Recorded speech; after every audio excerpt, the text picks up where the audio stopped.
Kadosh Boker Or. This is Daf Yomi Masechet Batra Daf Samech 64A1, starting by the Mishnah. We're in the Mishnah halfway down the page where it says, if somebody sells the house, he does not sell the bor and the dut, which is inside of the house. So he's not selling any type of pits, right? These are different types of places where they put for storage of water. Now, even though he wrote in the document umka veruma, which means the depths and all the other things, still it doesn't include of these things because they're very important, and therefore it doesn't include it in the sale. Not only that, he has to purchase. That means the seller has to take from the purchaser a derech to get there. That's according to Rabbi Akiva. Okay, because remember, according to Rabbi Akiva, when you sell with a good eye, and therefore you didn't leave for yourself anything. Chachamim say no, since you sell with a bad eye, so therefore you don't have to take for yourself a path. But Rabbi Akiva does admit, that if you did say chutz me'elu, except for the bor vedut, you don't have to take a bath. Why? Because if you're saying explicitly that I'm not selling you the bor vedut, it means that I'm leaving myself a path to get there as well. If you sold it to somebody else, meaning you sold the house to one person and the bor vedut to another person, Rabbi Akiva comes and he says you don't have to purchase a path. Why? Because when he sold it, he also sold it to the Yain Yafeh, and therefore he sold it to him with a path, right? And the Chachamim say no, you do have to acquire a path for it as well. Says the Gemara. Yativ Ravina v'kakashale. So Ravina was sitting and he asked the following question: Hainu bor or hainu dut? Zeh oto davar. It's the same thing. What's the difference between a bor and a dut? Sa'amale Rav Tosfa al Ravina. Says Rav Tosfa to Ravina. Tashema. Let's try to understand it. Tell you we learned in a Braita. Echad bor ve'echad dut. Whether it's a bor and a dut. Bekarka. It's talking about in the land. That means that you need it for water.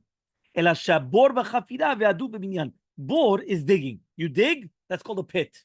The dut is a binyan, which means that you come and you make walls. You make it into a like a pool. You make it into a surf. You make a building out of it. So that's called a dut. So a dut is a building structure, meaning you put cement around it, and a bor is you just dig. You make a pit. That's a bor.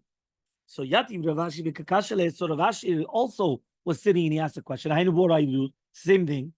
So the exact same thing that we just mentioned before. A bor is digging, so it's just the land, the earth, and the dut is going to be that you actually dug it and you actually made walls for it. You made it a binyan. You made it like a structure. 2 dots. We said there was a machlok between Rabbi Akiva and Chachamim. Since you sold with a good eye, so you have to purchase for yourself a path to get to the bor and the dut. And according to Chachamim, you sell with a bad eye, so you don't have to. They're not arguing with this. 64b. The Rabbi Akiva holds that the machlok Rabbi Akiva holds you sell with a good eye, and therefore you have to purchase a path. Why? Because you gave everything to him. And according to Rabbanan, he sold with a bad eye, and therefore you don't have to purchase that. So he says, Rabbi Akiva. Now, when you're going to tell me that Rabbi Akiva goes according to his reasoning that he says mocher b'ayin yafeh mocher, so it comes from our Mishnah. So says the Gemara, Mimai. How do you know that Rabbi Akiva and Chachamim are arguing on this? Whether it's b'ayin yafah or b'ayin ra, whether you have a good eye or a bad eye.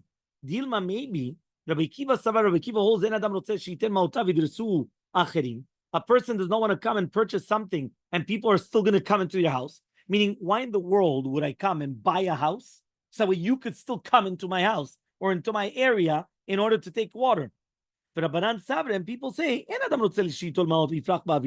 nobody will come and just take money and they're going to fly in the airspace. Meaning, in order to get there, nobody's going to come and pay for it, but now he has to fly there. You're going to have to, how am I going to get there? Fly, put on wings. You think somebody's going to do that? Nobody's going to do that. So therefore, that's shitat chachamim. So says the Gemara, vela seifa. You're right. Let's look at the seifa. The seifa says, what if you sold to somebody else?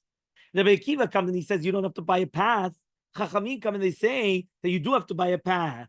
So according to this, we're not going to say that Rabbi Akiva holds that a person doesn't want that other people are going to come into his house. But anyway, you're selling it to 2 completely different people. And the Chachamim are not going to come and say you're going to fly in the air. Why? Because according to them, it's the exact opposite. Rabbi Akiva says that he doesn't suspect that people are going to come into the house. And Chachamim come and they say that you should fly in. What's going on? So says the Gemara, Dilma behai plige, Rabbi Akiva savar batar data de lokeach hazinan, Rabbanan sabri batar data de mocher hazin. The machloket is going to be that Rabbi Akiva holds that we go after the lokeach, and Rabbanan hold we go after the dat of the mocher. Meaning Rabbi Akiva says we always go after the lokeach. What is the purchaser thinking? And the Chachamim say, what is the seller thinking? So therefore, whether according to Rabbi Kiva or Chachamim, right, everyone is for sure makpid that he doesn't want people coming into their property, right? And therefore, he doesn't want to fly in the air. But Rabbi Kiva says, I'm always looking out towards who? Towards the lokeach, the purchaser. And that's why he's going after his dat. And right, because it's a chazakah, that a person doesn't stump towards money for no reason. And Chachamim say the exact opposite. Ve'ela, but rather, meha, let's look at another Mishnah. The Mishnah says, lo tabor ve'lo tagav ve'lo tashovach. Not the, when you're going to sell a house, you're not going to sell the pit, not the wine press, not the chicken coop, whether it's meaning it's used or not used. You have to purchase a path. These are the words of Rabbi Kiva. Chachamim say you don't need to. Why do I need another case now? It's the same thing. And Alava Kabashimon is coming to teach you. Rabbi Kiva always holds that when a person sells, it's Ayin Yafa Mocher, and Rabbanan always hold that's Ayin Ra Mocher. And therefore, that's why it's coming to teach you that is a machloka between them, whether you're selling with a good eye or a bad eye.